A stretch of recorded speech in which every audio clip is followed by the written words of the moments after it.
Saw another image on the X, formerly known as Twitter, but maybe be called Twitter again soon because people don't like calling it X. Never called it X, they just called it Twitter. The only thing that changed was the image.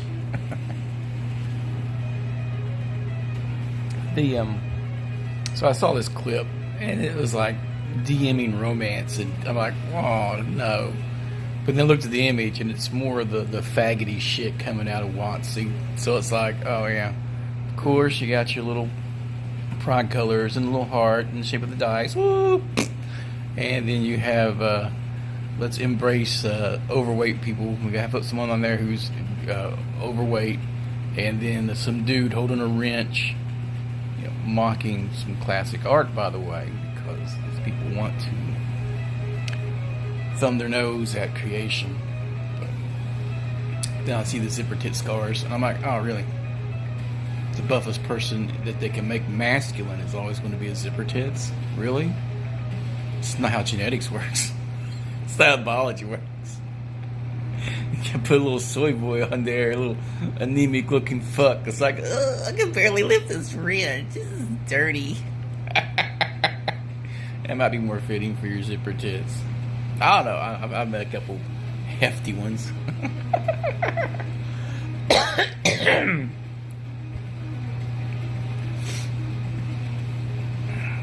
My advice for running romance in your D&D campaign: don't. It's creepy and weird. A bunch of dudes making up romantic aspersions with each other. It's pretty queer, guys. Really queer. But I see most mainstream or corporate D&D or branded D&D now is catering to these younger generations of emotional cripples that we have flooding the streets.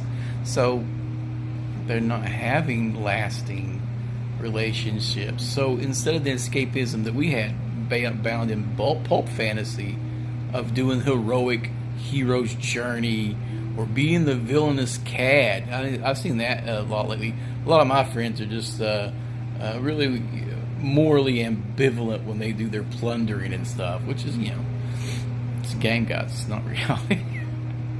And but the hero's journey, I think, figures into that as well, because I always work in a redemption arc, whether they realize it or not. And but these others where they're playing baristas, you really want to play D&D, let's do work. I've had players who are more interested in real estate and the odd details of basically eating up everyone else's time to get anything actually done, instead of going. I've seen people take something, and because they want to RP every piece, you know, they're scribing how they're doing the stitching and sourcing, and it's humble brag for useless knowledge is what it is. I'm bushcraft. Okay, I get it, dude. I'm from Kentucky. Bushcraft is what we did as kids. But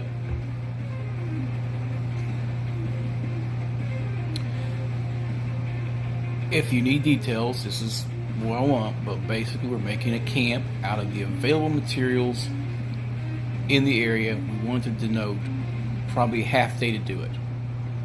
Do I need to make a roll? We just assume it's done. You're all competent. No roll necessary. Bam. Moving on. That's it. That's it for that. Same with bumping into... I got a player who likes to flirt. He likes to flirt with the NPCs. And it's like, okay, if I don't call for the roll, don't drop no dice, but I always call for reaction roll eventually. Like when they did something with...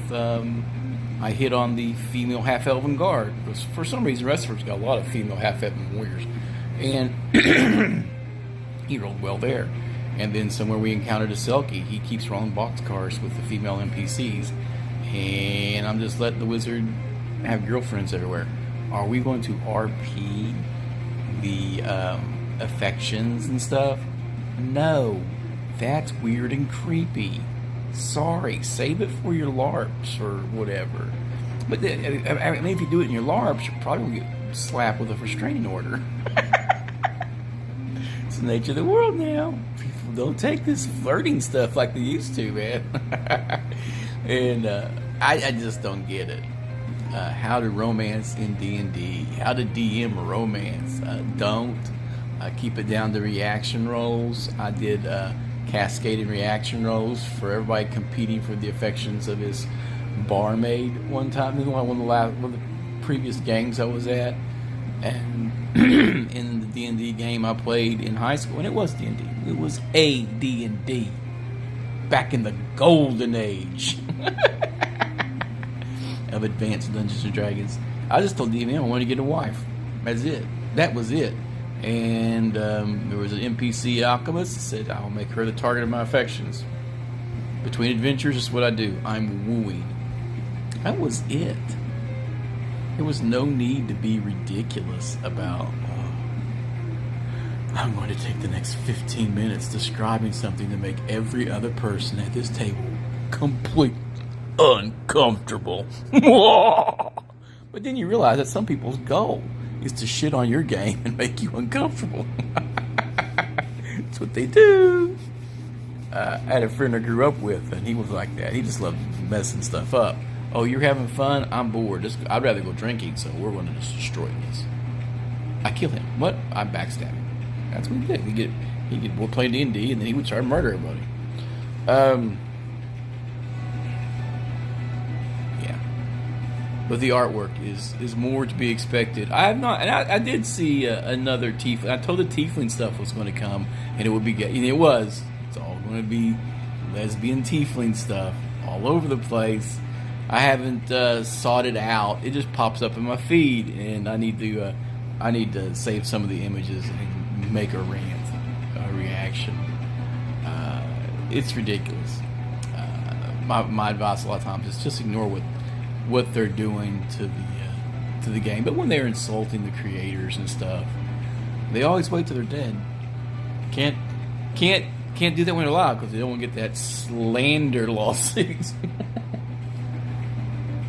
Can't file slander charges from the grave, but you can do it. You can slander them once they're gone, and that's what they're doing. That's what they're doing. See, it's what it is. That's it's definitely a very lacking thing of character. I would not expect anything less from these people. I can imagine less. I can imagine them going lower. But when they find some other fad and they've destroyed it until it's bankrupt, they'll find something else to go run. Because it's all about pushing the political message as much as it is ruining other things, like Locust. So I'll keep playing old school games. I don't need to buy another game ever. I have plenty. And I can make the rules up as I go. I can play an old school style game without even cracking open a book now. I don't need it. It's all here. And then the rest can be mutually agreed at the table. You guys think it sounds good? Blah, blah, blah. Let's write it down. That's now how we do it. That's a rule. That's how it started. And that's how it's going to end. Because all things go full circle. But, game well, game often. I'll try to keep cranking out these for those who actually find them interesting. I'm actually bedridden for a while. So I can't get out of this recliner. I've been in it for 24 hours and I'm really disliking it. But it is what it is. So I got the rest of the weekend to be sitting in this chair. So I have some books to read. I have the collected works of H.G. Wells. I got this little gem that I picked up. An advanced copy from the 1920s. I'm really proud of that book. I need to find me another one. He wrote a few other things I'm interested in. But anyway, game well, game often. Have fun, y'all. Later.